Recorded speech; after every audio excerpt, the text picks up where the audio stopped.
বৃষ্টি ও বন্যার অজুহাতে লাগামহীন নিত্যপণ্যের বাজার, স্বস্তি ফিরছে না কিছুতেই। একটি পণ্যের দাম কমলে অন্যটির বাড়ে কয়েক গুণ। কাঁচা বাজারে এমনটাই অভিযোগ ভোক্তাদের। সপ্তাহের ব্যবধানে বেড়ে গেছে মাছ, মাংস, শাকসবজি সহ বিভিন্ন পণ্যের দাম। বিশেষ করে কাঁচা মরিচ, পেঁয়াজ, কাঁচা সবজির দাম বাড়ছে লাগামহীনভাবে। সবজির দাম কিছু কিছু সবজির দাম অনেক বেশি। যেমন আপনার কাঁচামরিচ কালকা আমরা আনছি আপনার 220 টাকা কেজি, আজকে আমরা 220 টাকা কেজি আমাদের কিনা করছি। বাজার তো আসলে অনেক দাম চড়া, একদম সব কিছুর দামই বেশি। আমাদের সাধারণ পাবলিক যারা আছে তাদের জন্য অনেক কষ্ট করে। প্রত্যেক দিনে বাজারের দাম বাড়তে, এরকম করলে তো সাধারণ পাবলিকে চলতে পারবে না। বিক্রেতারা স্বীকার করছেন দাম বৃদ্ধির কথা, তবে ক্রেতা সংকটে ভুগছেন বলে জানান তারা।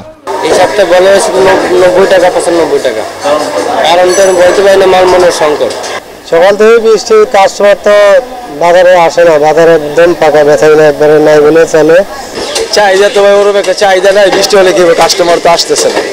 গত সপ্তাহ থেকে এই সপ্তাহে পেঁয়াজের দাম কেজিতে 20 টাকা বাড়ছে। গত সপ্তাহে পেঁয়াজ বিক্রি করছিলাম 90 টাকা কেজি, ঠিক আছে, পেঁয়াজটা শুধু বাড়ছে। আর আলু গত সপ্তাহ 60 টাকা বিক্রি করছি, এই সপ্তাহ 60 টাকা। আর রসুনটাও আগের দামই আছে, রসুন দাম বাড়েনি, আদার দামটা একটু বাড়ছে। এভাবে একের পর এক পণ্যের দাম বৃদ্ধি জনগণের মনে ক্ষোভের সৃষ্টি করছে। কাউসার আহমেদ, এশিয়ান টেলিভিশন, ঢাকা।